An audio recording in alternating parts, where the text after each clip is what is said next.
Please continue to help us to share, like, and subscribe. We tell you that you're part of this teamwork. The information need to get to our people.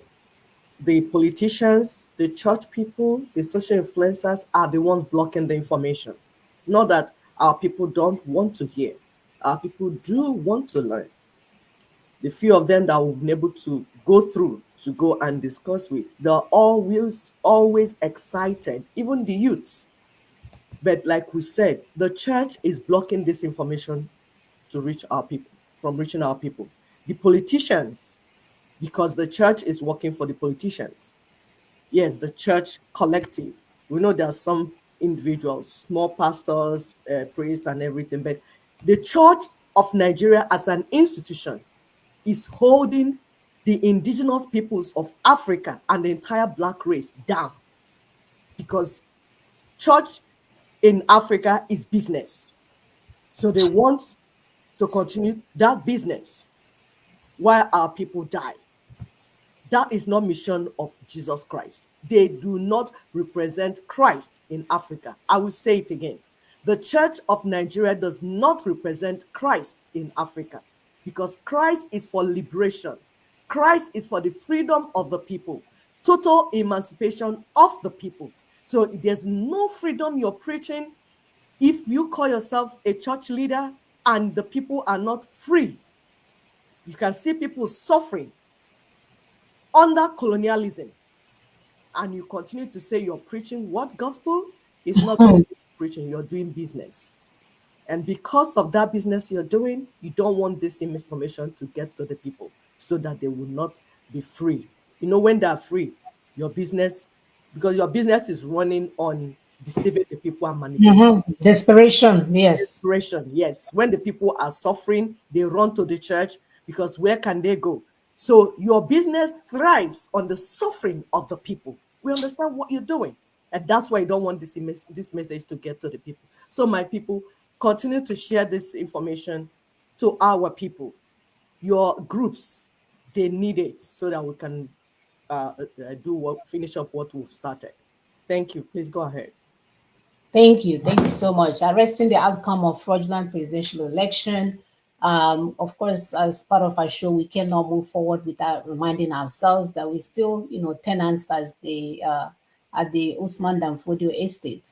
And until we take over responsibility of our future and take charge of our spaces, will continue to be ruthlessly controlled, will be used as the minority, and will be used as a conquered territory, and they will never allow you to control your future. So in other words, all you will be doing is lamentation.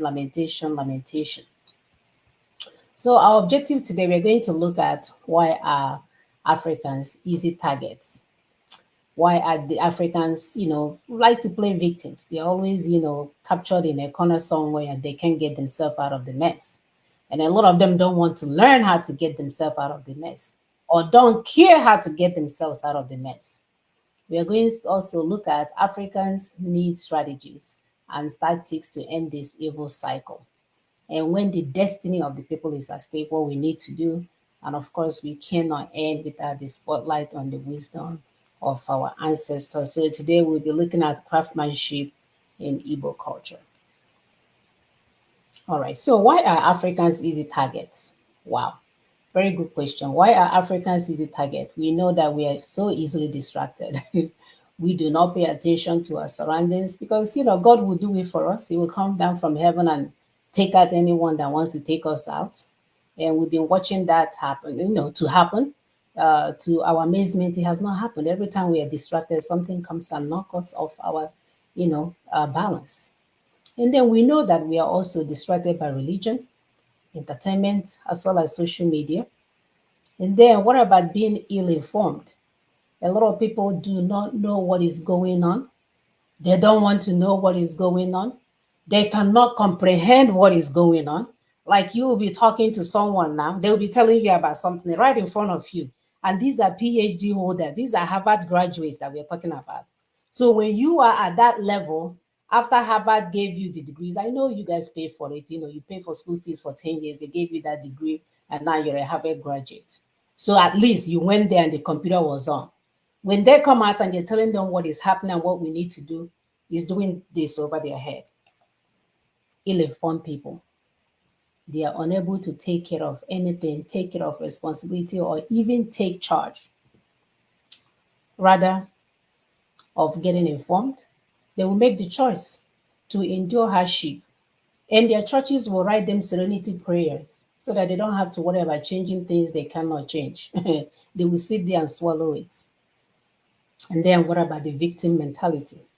So let's take a deeper dive into the ill-informed, the consequences and challenges of being ill-informed, because it's not a matter of calling somebody out. Because some people will say, oh, you're arrogant, you're always saying things any kind of way. Well, our children are dying. You're hiding yours here in Houston, Texas, where it's safe. But we have siblings overseas that are trekking through the Mediterranean Sea, like Brother Tony mentioned, becoming constant supply of organs for the international world. And we're here thinking like, oh, you can't say it that way. So ill-informed people typically face a range of challenges and consequences in various aspects of their lives. We know that they make poor decisions.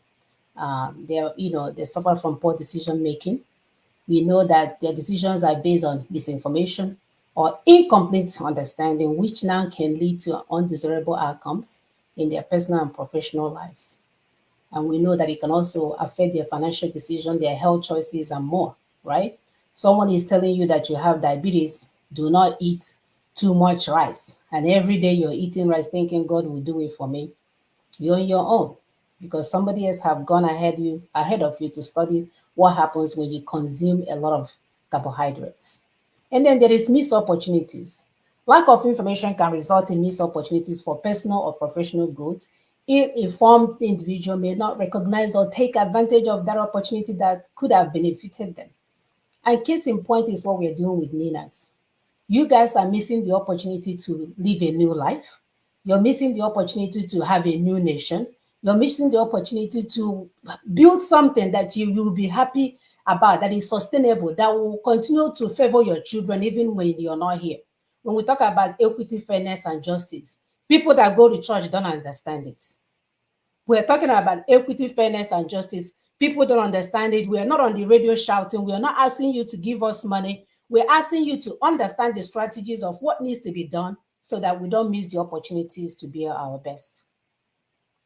Let's look at social and interpersonal issues.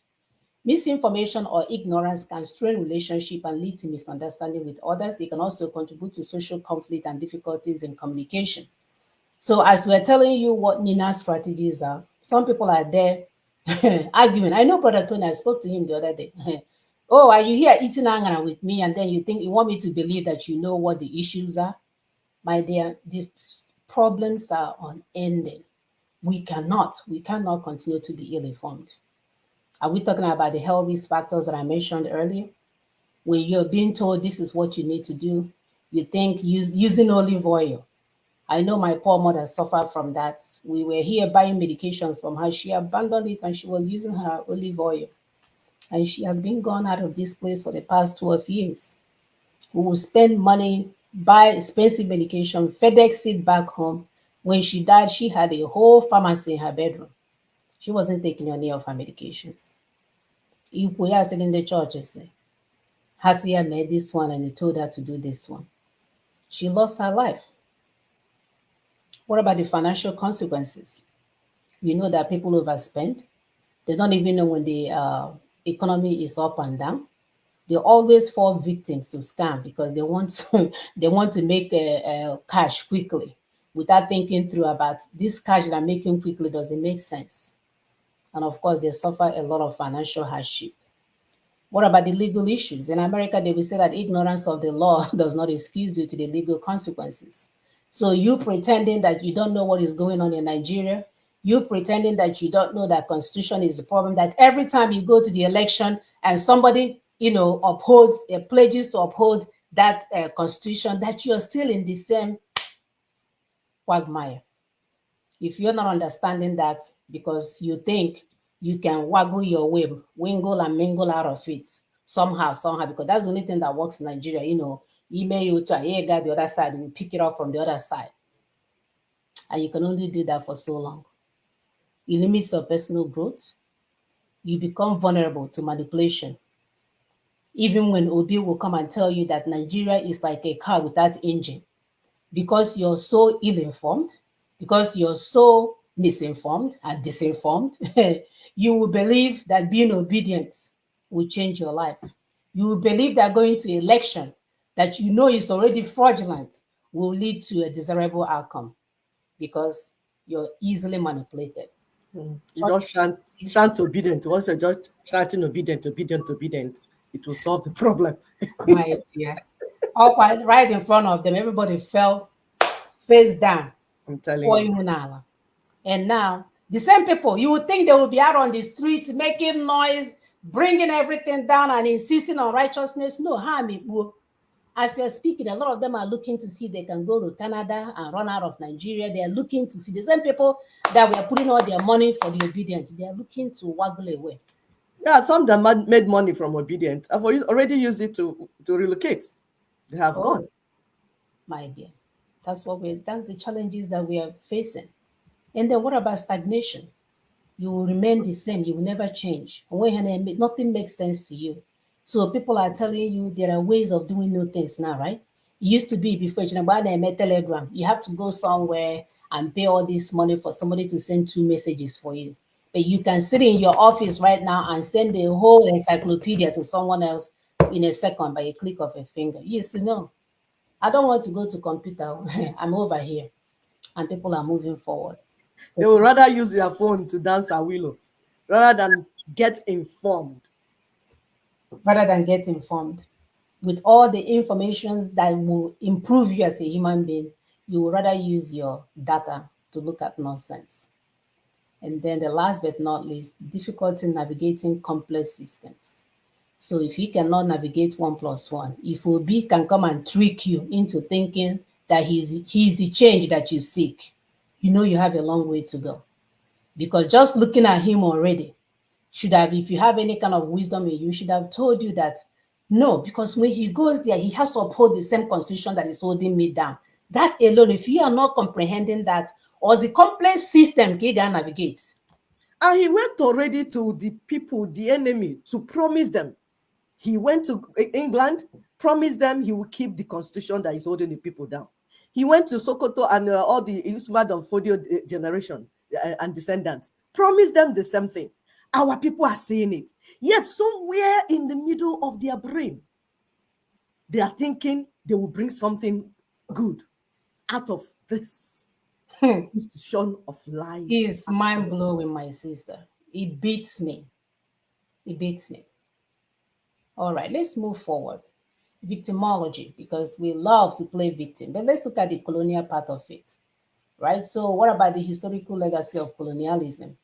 We know that many African nations were left with lasting impacts on their social, economic, and political structure. And the legacy of colonialism left them with exploitative patterns that have contributed to the ongoing challenges. We know that they never left. All they did was change of ownership. So instead of the person doing it right now looking white, they will put your brother in the front so that you wouldn't know they are back in there manipulating the brother. So they always find people that are willing to do their biddings. And then, of course, they contributed to economic inequality. They took all our resources, left us in a dark ages, continue to take all our resources and make us more vulnerable to exploitation and victimization. As we're shouting, people are coming in and stealing resources. In this show, while we are researching for a show, that we saw that a plane can ride in a potopoto. We didn't know it was possible. There's a plane that will run in potopoto and take off. Stealing resources while people are dying. They will go and look everywhere. My sister was everywhere you see war in Nigeria. In Africa, go there, there's a mineral resources. So they will go there and chase away the owners of the land, pay their brothers and sisters to put them in IDP camp and keep them in IDP camp while they are digging down the resources. And then they will tell you terrorists are coming. Terrorism is everywhere. They are coming, whereas they are the terrorists. So they pay these misinformed and ill-informed brothers and sisters for them to be playing that role and they're the other side bringing some aid as if they are God and Savior of Africa. And then their brothers are on the other side are busy digging the resources out. What about the geopolitical factors? We know that African geopolitical position has made it a focus of global interest, both for its resources and strategic location, which led to external interference and conflict that disproportionately affect African nations. And then we know about their systemic discrimination. Our brother is it Manema or Mayema, whatever that guy's name is. He will always tell you that Africans are the most hated human being in the whole world. Why are you not hating yourself? Everywhere you go, we are hated because of the way the media will portray us on their TV station. Because whenever you see an African person, they're never doing anything good. You will never see them in mansions. You see them either by the trash can picking dirt, and you see them about to die, and a vulture is waiting for them to die so he can start eating them. Or you will see them shouting, crying on Mediterranean Sea, desperate to live life. That's all that we know. And we know that colonialism contributed to political instability. The lack of access to education and healthcare. They made it impossible for us to have good educational system because they will put corrupt politicians in place that will refuse to pay the teachers, that will refuse to upgrade the infrastructures, that will refuse to do anything that will take us into the future, so that we will remain in darkness while uranium is being shipped for France to have electricity. That will be dying before we are 45, while people in France will retire at 65 and start eating benefits. And then what about their media, which I've already mentioned? They're always making us look like we can take care of ourselves, like we like the capacity to take care of ourselves. And of course, last but not least, they are always wanting conflict to continue. That's why, as we're speaking right now, they are saying that only 30% of the weapons sent to Ukraine gets to Ukraine. These criminals are busy distributing these weapons in the areas that they will use it to initiate conflict somewhere. You will be cause terrorism everywhere and then turn causing around. terrorism everywhere, claiming there is war in Ukraine. And Yeah, all they're doing is use that war to be spreading wire all everywhere, over the world. Can all you over the imagine? world. But it's all about the people understanding who is playing this game, who Yes, is there controlling. If you know, you will take the Mwaga Desa and use it on him when he shows up. exactly, exactly. And then let's look at the ones that we do to ourselves. The first few were the ones that we are suffering from because of what the colonial masters did. But what about ourselves? How are we victimizing ourselves? We always allow people to think it's okay to maltreat us. Brown people are always the one that they will fight for other people. Oh, I went to school with them at Harvard. We're in the same fraternity and all this, whatever nitty they are in. Oh, this and that. They will go up, leave their brother and be fighting for somebody else. It's only Black people that will never stand up for their brothers and sisters and forget about anything else. As long as it's not them that is happening to, they will keep it flying. And then their churches will keep us spiritual and emotional rather than thinking critically. Because if you keep praying serenity prayer and then fasting through the week and then turn into bunga fish because you've been fasting and you're not eating and your mouth is dry, yes, God will feel so sorry that he will come and bring you help. And we look at every situation negatively rather than learning and training from it. And that's why we are going to look at our ancestors to see some of the things that they taught us in how to build up endurance, in how to build up tolerance, in how to build up emotional intelligence. Because with their stupid schools, they remove things that make us to become strong people. And then we also refuse to look at our situations to our own They validation. term, sorry, they term them that they're demonic. Meanwhile, some they said it was art and culture, but they knew what they were doing. They removed all the sources of what made our people who they were in the name of one thing. If they don't call it arts and culture, they will burn it up and call it demonic. Meanwhile, this were crafts work our people diligently did. It's sad, my sister, but we're going to take it back. And then we also fail to learn from our own mistakes and experiences because we always want God. Like somebody, you will see somebody, every time somebody will do wayo on you, take your things, somebody is always taking something from you. You never will come up with strategy to say, okay, I'm going to meet these criminals. What should I do to make sure they don't take it? No. Or you will take it. In my village, they have this group of people. Anything that happen, they're doing all this, as if Ewuchimo means, oh my God, oh my God, oh my God, as if God will come down from heaven to do it for them. And we become unable to empower ourselves through our predicament instead of being weak and limiting ourselves. We just, lament all the time. And we're not checking for the patterns and ask necessary questions to say, like right now we're saying, we not know because every time we turn around, oh, African presidents are corrupt. African presidents are fantastically corrupt. And then what are you? So being able to understand who is doing us and what is doing Yes, get to calling pot black. fantastically corrupt, my dear. So they always have names. It's all about we understanding who the criminals are, protect our brothers and sisters, and we are ready to go. We don't have to have the whole world and $10 billion from World Bank, all these criminals. The same World Bank that will come and steal from Africa, now they will come and give us a little aid. Na their international platform, we are giving Africans aid when you're stealing billions and trillions and zillions from Africa, criminals everywhere. So imagine if we get rid of these criminals, we can manage ourselves. Onubu is still in our land. Okra is still in our land. Ogo is still on our land. We don't need to eat hamburger. We don't need to eat garlic. We don't need to eat spaghetti. We can eat what we are eating that kept us healthy because if you don't look at their own food, you see yourself, your shape will change. So as a result, we readily repeat counterproductive patterns, but we know that you cannot control other people, but you can control yourself. So we may not control what these colonial masters are doing, but we can control how we react to what the colonial masters are doing. Thank you.